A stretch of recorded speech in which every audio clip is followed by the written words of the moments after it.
Mi nombre es Luisa Fernanda Jerez Casas, hago parte del programa Tecnología en Gestión Comercial y de Negocios, pertenezco al grupo 1060039 de Contabilidad Básica Financiera.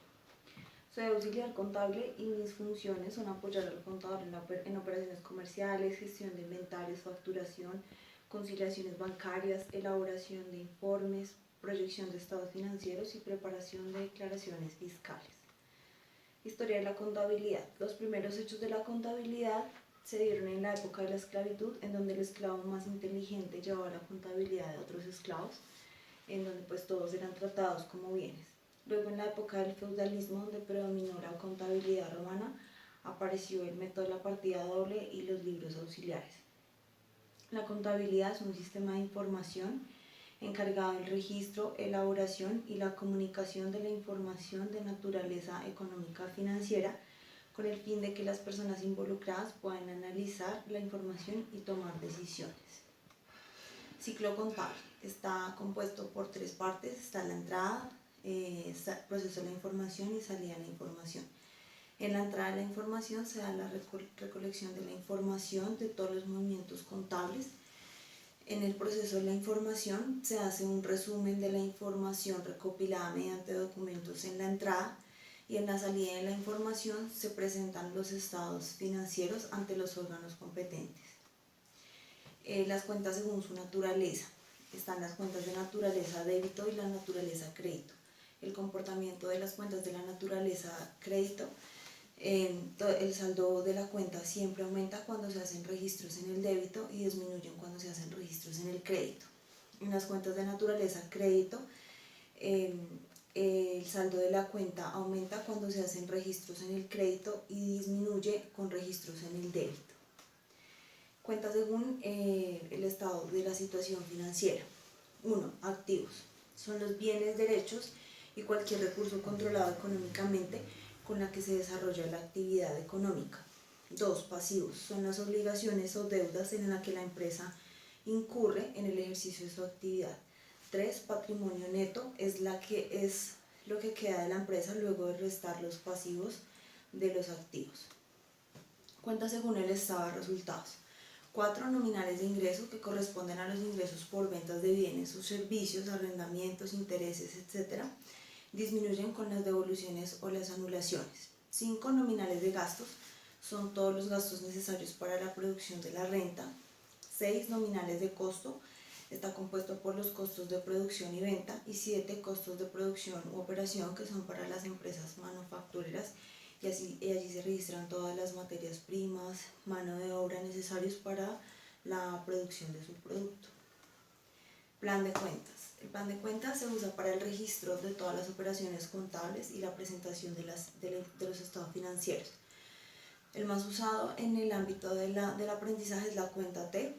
En la parte de arriba se encuentra el nombre de la cuenta que se desea afectar. En la parte izquierda está el débito, en donde se registra todo lo que se recibe, y en la derecha el crédito, que son todos los valores que se entregan. Para calcular el saldo se traza una línea en la parte inferior y se suman los movimientos de cada columna, y esas sumas deben ser iguales.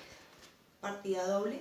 En esta teoría, cada vez que se hace un registro en una cuenta, ya sea del activo o del gasto, se hace otro u otros registros del mismo valor en el pasivo,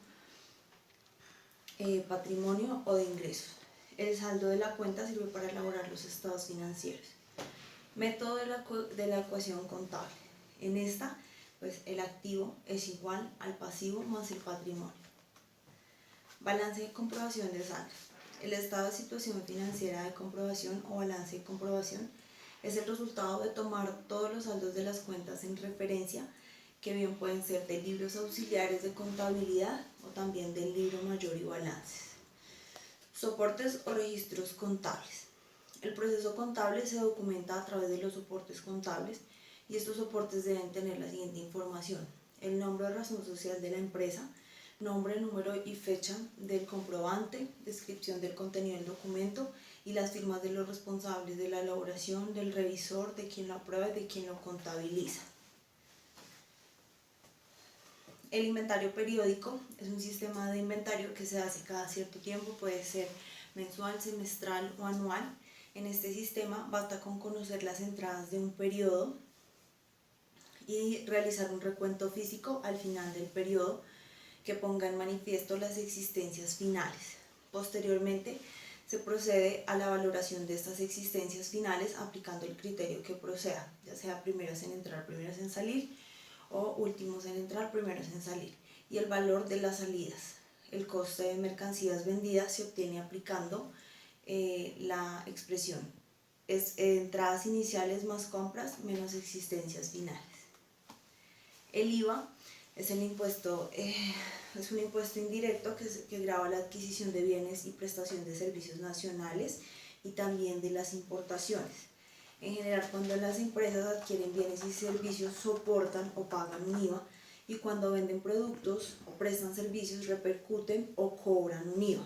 En general, las empresas deben comparar periódicamente el IVA pagado con el IVA cobrado y hacer una liquidación al débito a favor de la hacienda pública si durante el periodo se ha cobrado más IVA del que se ha pagado, o por el contrario, hacer un crédito contra la misma si en el periodo se ha pagado más IVA del que se ha cobrado. El IVA se registra en la cuenta 2408, cuando compramos se registra en el débito y cuando vendemos en el crédito. Retención en la fuente. Es un mecanismo de recaudo que tiene el Estado de forma anticipada de un impuesto, ya sea el IVA, el timbre, industria en comercio, entre otros. Cuando hacemos una compra, aplicamos la retención y la registramos en la cuenta de retención en la fuente por pagar al crédito, porque luego debemos devolver al Estado ese valor.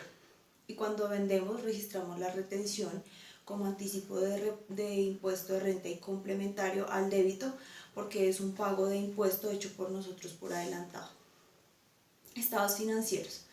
Los estados financieros son fuente de información para sus propietarios, acreedores y agencias de riesgos.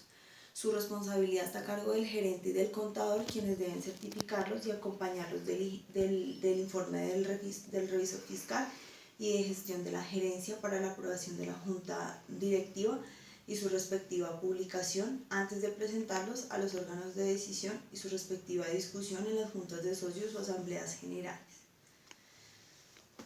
En cuanto a la liquidación de nómina, salario básico, subsidio de transporte, horas extras y recargos. El salario es la remuneración que se le paga a un trabajador establecido por ley en cada país. Subsidio de transporte, que corresponde a un auxilio para la movilización a la que tienen derecho los trabajadores que ganan hasta 2 salarios mínimos. Horas extras y recargos.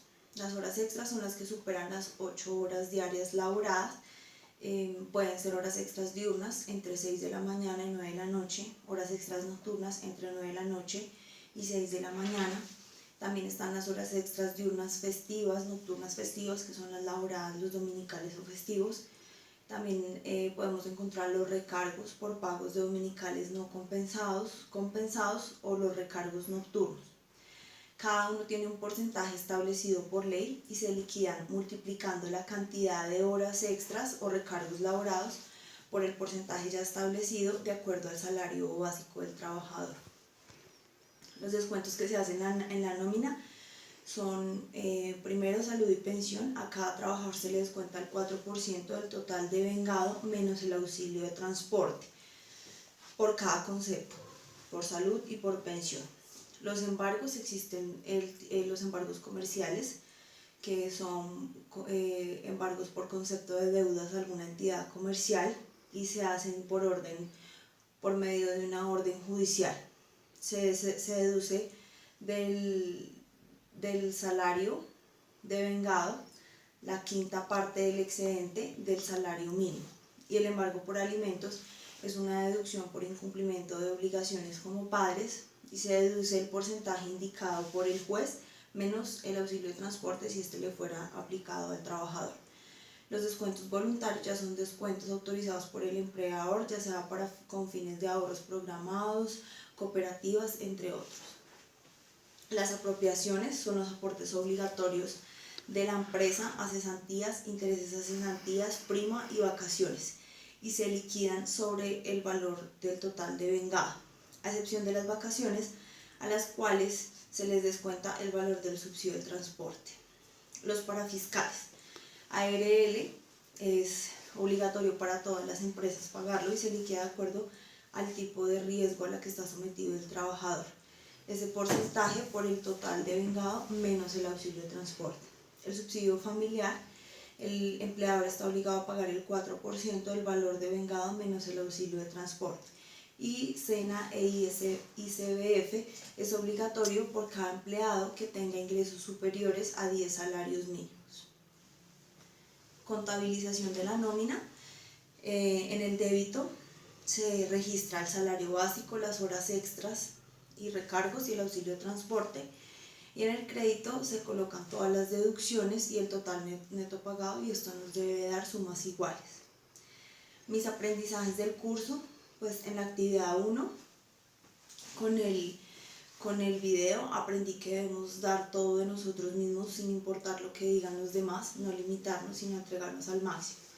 En la actividad 2, ser generosos y buscar la forma de contribuir si alguien lo necesita, siempre hay alguien que lo necesite, además de no perder la humildad y la alegría.